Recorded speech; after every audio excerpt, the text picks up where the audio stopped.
Dans l'univers, les étoiles connaissent une formation, une vie et une mort.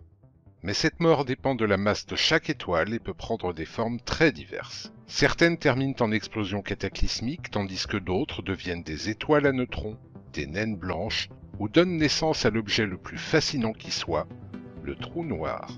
Découvrons aujourd'hui les différentes morts des étoiles.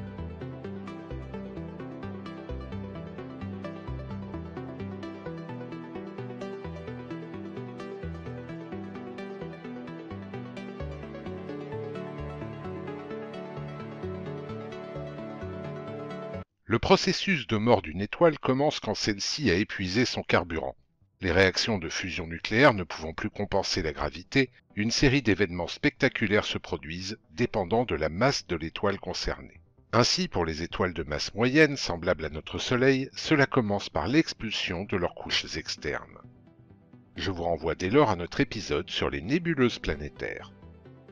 Il ne reste plus que le cœur de l'étoile, qui devient une naine blanche.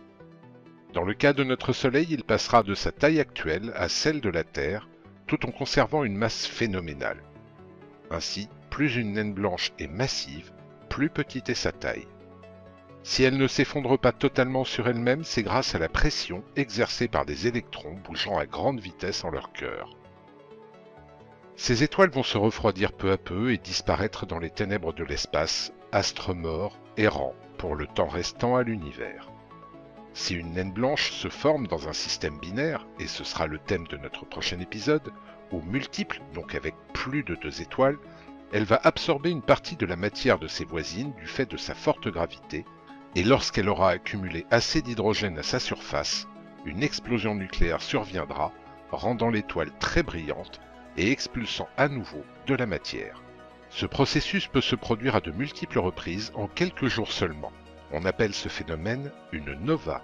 Certaines agglomèrent tellement de matière qu'elles explosent carrément, devenant ainsi ce que l'on nomme une supernova. Ce processus est systématique pour les étoiles dont la masse excède 8 fois celle du Soleil.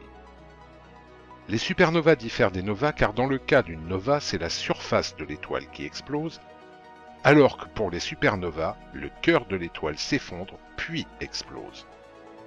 Dans les étoiles massives, des réactions nucléaires complexes se produisent alors, créant différents matériaux jusqu'au fer.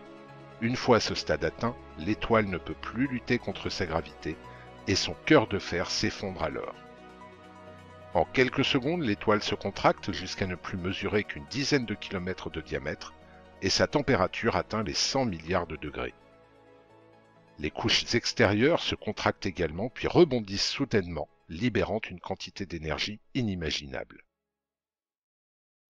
Pendant quelques jours, voire quelques semaines, la supernova va briller plus fort qu'une galaxie entière. Elle donne naissance à ce que l'on nomme des rémanents de supernova, dont les plus célèbres sont certainement les dentelles du cygne, dont la beauté et la majesté sont un émerveillement.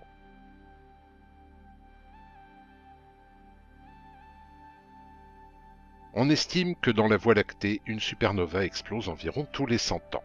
Certaines sont tellement puissantes qu'on les nomme hypernovas. Leur explosion atteint 100 fois la luminosité d'une supernova. On estime cette fois qu'il s'en produit une tous les 200 millions d'années. Nous avons vu ce qui arrivait au Soleil et aux étoiles dont la masse atteint 1,4 fois la masse de notre Soleil. Nous avons vu également ce qui arrive aux étoiles dont la masse est plus de 8 fois celle de notre Soleil. Mais qu'arrive-t-il alors aux étoiles dont la masse se situe entre 1,4 et 3 fois celle de notre Soleil? Eh bien, elles deviennent des étoiles à neutrons. Ces étoiles sont incroyablement denses et possèdent donc une gravité de surface immense. Leur champ magnétique est également surpuissant, susceptible de produire de puissants jets de radiation à ses pôles. Tels des phares, ces jets balayent l'espace au gré de la rotation de l'étoile à neutrons. On peut ainsi observer comme des pulsations de radiation, raison pour laquelle ces étoiles à neutrons particulières sont nommées pulsars. Enfin, si le cœur d'une étoile mourante dépasse encore 3 masses solaires, il ne cessera de s'effondrer jusqu'à atteindre une densité infinie, dont la force de gravitation est si puissante que rien ne peut lui échapper, ni la matière, ni même la lumière. Survient alors l'un des phénomènes les plus mystérieux et les plus fascinants de l'univers, un trou noir.